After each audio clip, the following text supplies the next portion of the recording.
মুক্তিযুদ্ধের ধারাবাহিকতায় দেশে ২৪-এর গণঅভ্যুত্থান হয়েছে বলে মন্তব্য করেছেন আইন উপদেষ্টা আসিফ নজরুল। দেশ করার দ্বিতীয় সুযোগ হাতছাড়া হতে দেওয়া যাবে না বলেও মন্তব্য করেন তিনি। সকালে মিরপুর বুদ্ধিজীবী স্মৃতিসৌধে বীর শহীদদের প্রতি শ্রদ্ধা জানাতে গিয়ে এসব কথা বলেন উপদেষ্টা। এ সময় প্রধান উপদেষ্টার প্রেস সচিব শফিকুল আলম জানান, শহীদ বুদ্ধিজীবীদের আদর্শ ও দেশ করার স্বপ্ন ধারণ করে অন্তর্বর্তী সরকার। জুলাইয়ের যে গণ অভ্যুত্থান, সেটা আমাদের যে ৭১-এর মুক্তিযুদ্ধ, আমাদের শহীদ বুদ্ধিজীবীরা আছেন, মুক্তিযোদ্ধারা আছেন, ওনারা যে স্বপ্ন, যে প্রত্যয় এবং যে ভালোবাসা, দেশের প্রতি ভালোবাসা নিয়ে যে সংগ্রামে ঝাঁপিয়ে পড়েছিলেন, সেটারই কন্টিনিউয়েশন ছিল আমাদের জুলাই গণ অভ্যুত্থান।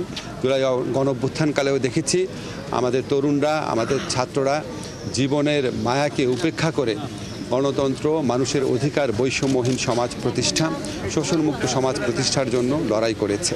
71-এ যেভাবে ঠক করে ওনাদেরকে ধরে নিয়ে গিয়েছিল পাক হানাদার বাহিনী এবং তাদের দোসররা, আপনি একই পুনরাবৃত্তি কিন্তু আমরা জুলাই দেখেছি।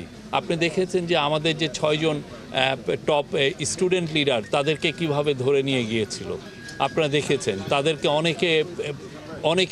অনেক ছেলে, যে শহীদ বুদ্ধিজীবীরা যেভাবে তাদের উত্তরসূরিদের জন্য যে লেখাগুলো লিখে গিয়েছেন, আপনি দেখবেন যে ছোট বাচ্চা আহনাফ বা ওরাও তার মার কাছে চিঠি লিখছে যে তারা ফাইট করতে যাচ্ছে।